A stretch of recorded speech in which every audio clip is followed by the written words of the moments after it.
संयुक्त राज्य अमेरिका के संविधान की विशेषताओं पर हम चर्चा कर रहे हैं।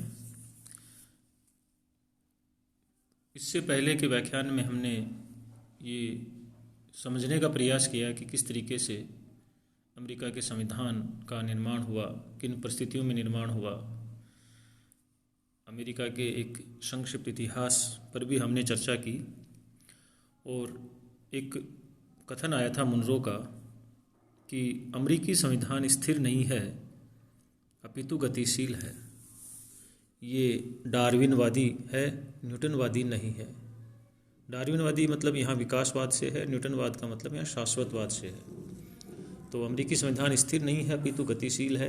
ये डार्विनवादी यानी विकासवादी है, न्यूटनवादी यानी शाश्वतवादी नहीं है। तो इसी के आगे हम बात को बढ़ाते हुए अब जो अमेरिका के संविधान की जो मुख्य विशेषताएं हैं कौन कौन सी हैं उन पर हम एक चर्चा करेंगे। अमेरिका का संविधान सबसे पुराना और लिखित संविधान है, द ओल्डेस्ट रिटन कॉन्स्टिट्यूशन। यानी अमेरिका का जो संविधान है, अमेरिकी संविधान की ये एक मुख्य विशेषता है कि ये विश्व का सबसे पुराना लिखित संविधान है। यानी पुराना है सबसे, परंतु कौन सी श्रेणी के? लिखित संविधानों में ये विश्व का सबसे पुराना लिखित संविधान है। ये संविधान सन 1789 ईस्वी में लागू किया गया, जबकि लिखित संविधानों की कोई परंपरा ही नहीं थी उस टाइम। और इस रूप में इसने आने वाले युग में अन्य राज्यों के लिए एक आदर्श का कार्य किया। ये उल्लेखनीय बात है कि यद्यपि अमेरिकी संविधान मूलतः एक लिखित संविधान ही है और आज भी उसे इसी रूप में स्वीकार किया जाता है, तो भी इस संविधान का एक अलिखित भाग भी है जो संवैधानिक प्रथाओं व अभिसमयों द्वारा विकसित किया गया है। ये बहुत ही इम्पोर्टेंट बात है ध्यान रखने वाली कि अमेरिका का संविधान मूलतः ही एक लिखित संविधान है और उसे उसी रूप में स्वीकार किया जाता है आज भी, परंतु इसका एक अलिखित भाग भी है जो संवैधानिक प्रथाओं व अभिसमयों द्वारा विकसित किया गया है। तो ये एक विशेषता हो गई कि अमेरिका का संविधान है वो सबसे पुराना और लिखित संविधान है।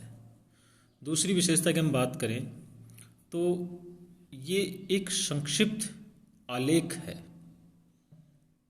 मुनरो कहते हैं यह संक्षिप्तता का एक आदर्श नमूना है।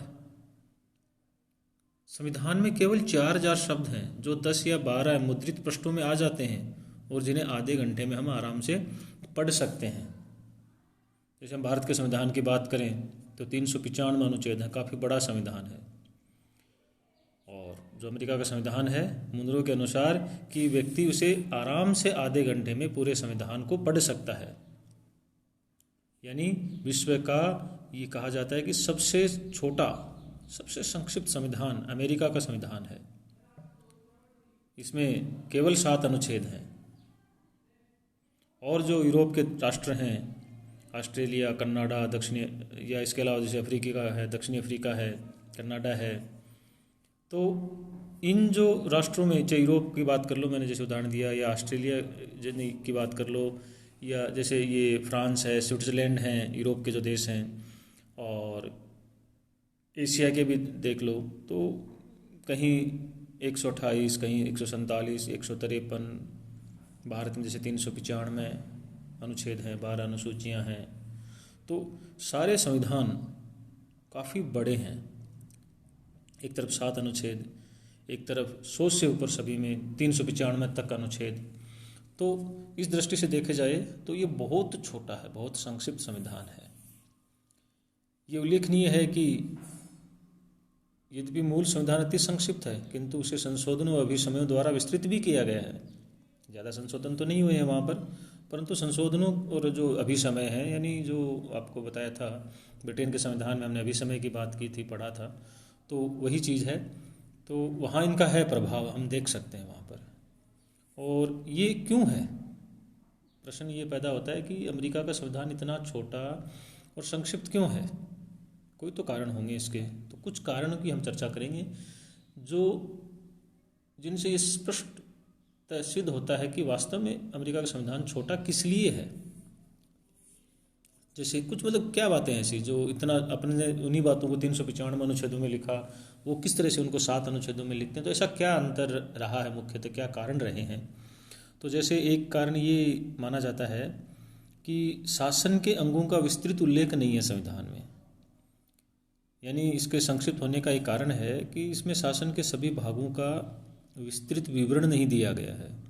ये संविधान प्रशासनिक ढांचे की मुख्य मुख्य बातों का ही विवरण प्रस्तुत करता है, यानी सूक्ष्म बातों का विवरण यहाँ नहीं दिया गया है।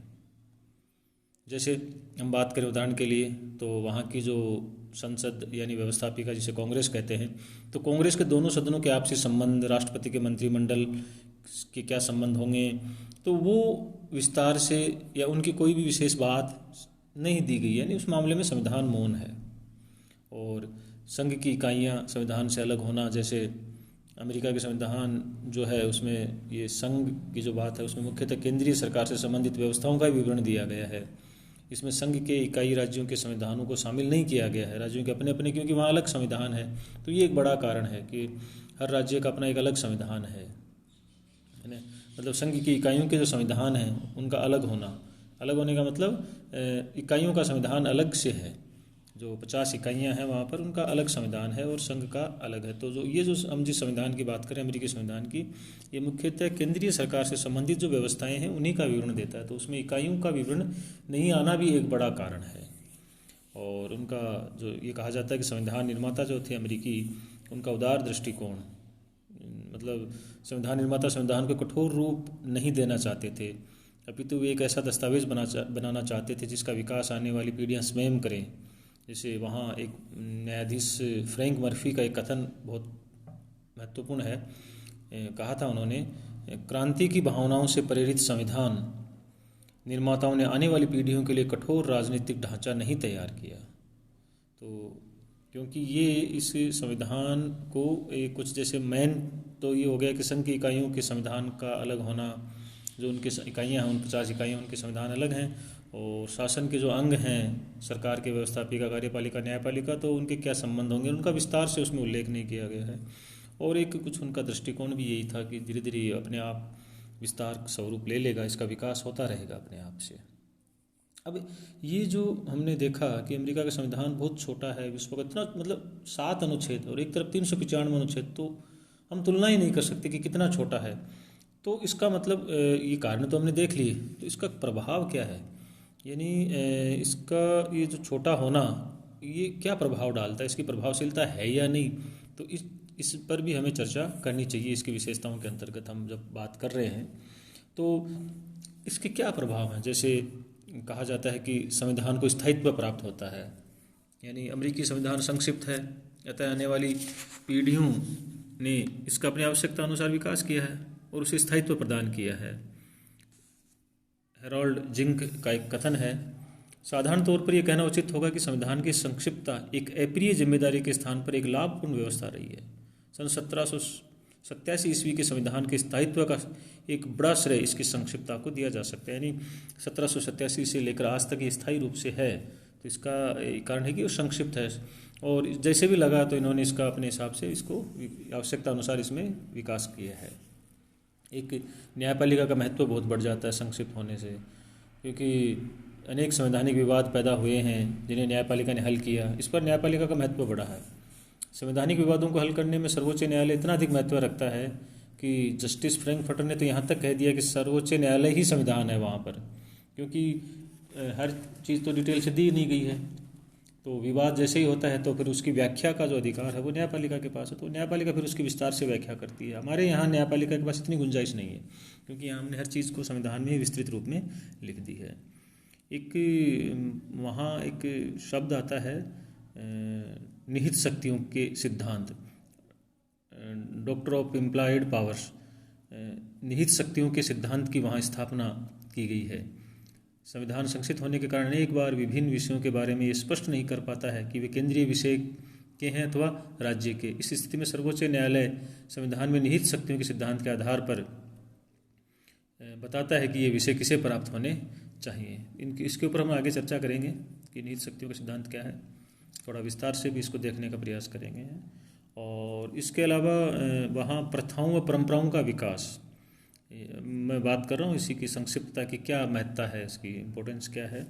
तो प्रथाओं व परंपराओं का विकास, संविधान के संक्षिप्त होने के कारण उसके कुशल संचालन के लिए कुछ विशिष्ट प्रथाओं यानी परंपराओं का विकास किया गया है कि उसका जो संक्षिप्त है परंतु इसका संचालन कुशलतापूर्वक कैसे हो, तो उसके लिए इन प्रथाओं और परंपराओं का भी विकास किया गया। जैसे हम उदाहरण के लिए सीनेट की शिष्टता है, सीनेटोरियल कर्टसी है, या मध्यांतरीय नियुक्तियां हैं, या जैसे कार्यपालिका के द्वारा किए जाने वाले समझौते हैं। तो ये ऐसे कुछ प्रथाएं और परंपराएं रही हैं जिनका आगे राष्ट्रपति की शक्तियाँ हम पढ़ेंगे।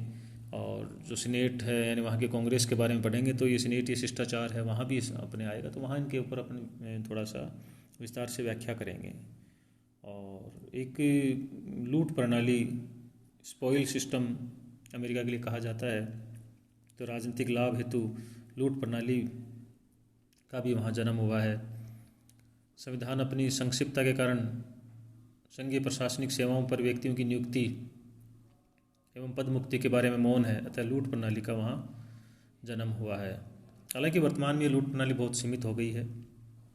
तो इस प्रकार से हमने ये कुछ विशेषताएं अमेरिकी संविधान की देखी, और अन्य जो विशेषताएं हैं उसका अध्ययन या उनके ऊपर चर्चा हम अगले अपने भाग में करेंगे। धन्यवाद।